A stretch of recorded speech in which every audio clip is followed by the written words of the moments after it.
you know, if you're going to change things, you can conform to a certain extent to get your ideas listened to, because people will listen to me because of the way I look. I can write stories for my school newspaper. I'm on the newspaper staff at my school, and I can write stories about punk and inform people, and people will listen to me because I don't threaten them in any way. But I imagine if I walked around with boots, you know, and they'd imagine that, you know, I wanted to kick them with them, you know, those are for beating people up, or if I had a leather jacket, and that's, you know, I mean, that's tough, then they wouldn't listen to me. They would be, you know, say, this guy's just a violent asshole, he doesn't, you know, forget him.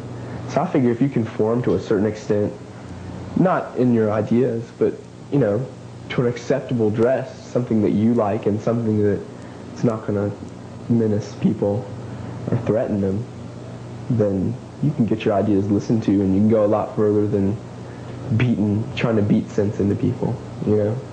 Appeal to them, don't fight them. Well, I think some of them, like I was saying, want to make like a political statement with it, and some of them want to shock people because people are so easily shocked, and I think some of them just like it. I mean, I went through a stage where I wanted to like walk through shopping malls, and I get so furious because, you know, people would look at me, you know, laugh at me or something. So I wanted to like go to even further extremes, you know, and put myself in a category that's farthest as I possibly could get from those kind of people. But I mean, I think also it's just like, you know, it's fun to like cut your hair weird or something. It's not like, because I really don't do it anymore to like be pissed off at people. I just do it because it's fun and I'm bored. So, you know, you cut your hair or something. Even if they are doing it as a trend, it's still pretty brave, and that they see that you don't have to wear Calvin Kleins. I don't even know if Calvin Kleins are still in style or what.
Okay, the reason I mean, I think it's kind of obvious why they see us like as, you know, being violent and all that.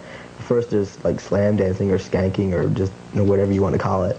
You know, I mean, you are like running around and hitting, not like to hurt them, but you are hitting people. I mean, like you're running into them, and that's, you know, if some 45-year-old lady sees something on TV about it, and it's like a bunch of kids with skinheads or mohawks or, you know, and these sloppy clothes and stuff, and like banging into each other, you know, they're gonna think, well, they're crazy, they're out to hurt people and stuff like that.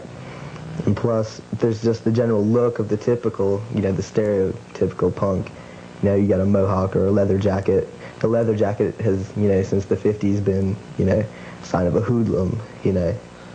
But of course, that's what punk is for. We're supposed to look like hoodlums, you know what I mean? It's like, I mean, not I hate to use words like that, supposed to, because I know somebody will get mad, but I mean, punk is, you know, sort of a hoodlum thing. Not that we're violent hoodlums who go out and steal and shit like that. I mean, just a street punk. We're punks, you know, in the classical sense, punks. And I mean, of course, they're going to see us as violent. And plus, there's the old, not really cliche, but just the old adage, you know, people just don't like what they don't understand, and they'll find everything bad about it that they can, just to either that or ignore it, just so it'll not be there, which I think is pretty stupid. And that's another reason why I'm in punk. Well, sometimes, like in dancing, I can see it as being violence because it like gets really rough and everything. You'd have to call it violence, and it's like sometimes people just get carried away with what they're doing and they get real violent. But it depends, like at what times and where the media sees punk at, it's where they'll see violence. Like here in Raleigh, they won't find it, but if they go to LA, you know, they'll find it everywhere. So I guess it really depends where you look and the people that are there. I'm not violent.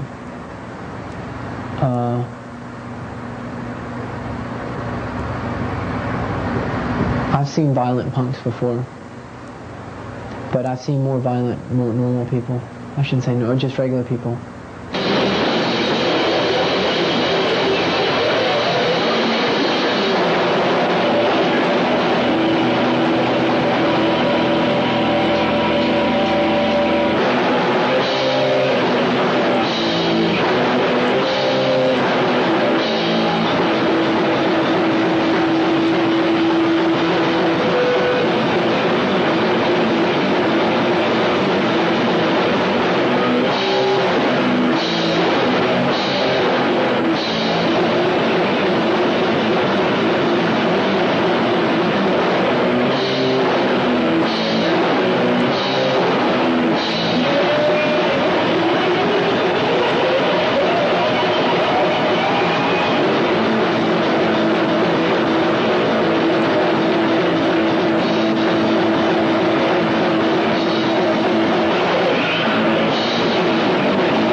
Afraid to be individuals, in the sense of a lot of people say, you know, you're just conforming by not conforming, but that's my choice.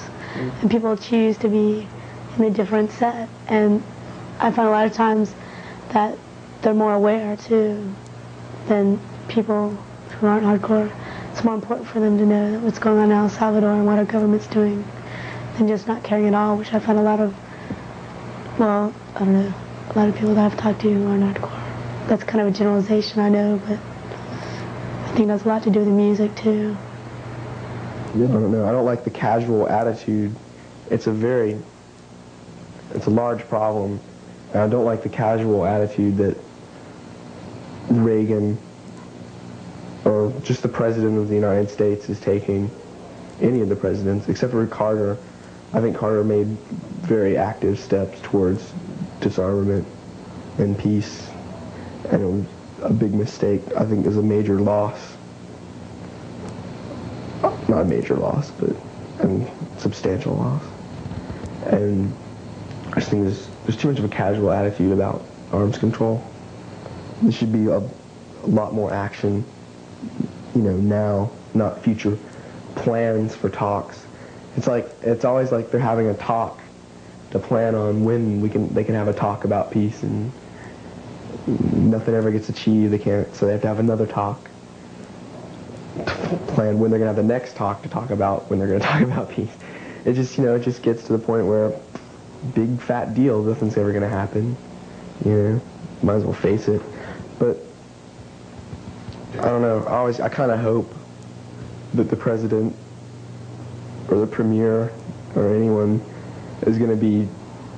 I don't really know, but I hope they're just as scared as everyone else, and they're not even going to think about it.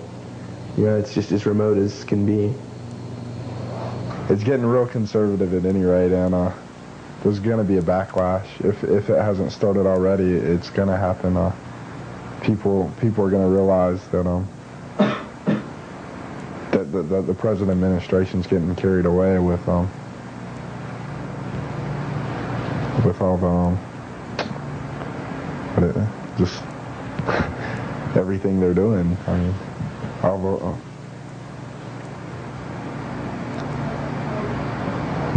there's going to be a backlash. That's all. Yeah. There's something to get angry about, I guess, and people are going to realize it. I don't know if we're going to exist in 4 years, personally. Well, I don't know. Just think if, like, when Reagan just went to speak in France, right? Just think if, like, a Soviet KGB guy just got really pissed off and went in and shot him. The world would be over in a day, you know? Reagan has brought on such a conservative air across the whole nation. It's so sick. Like, we got all these Nazis and KKK people running rampant all over the country, killing people. He's got this deficit. It's like, he's building up defense, making all these incredible missiles. Got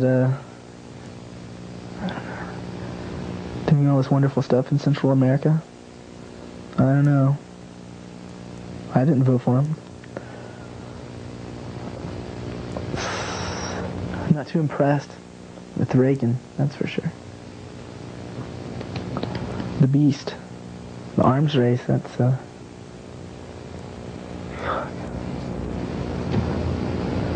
it's arm or die, man.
A lot of punks are really nice people, and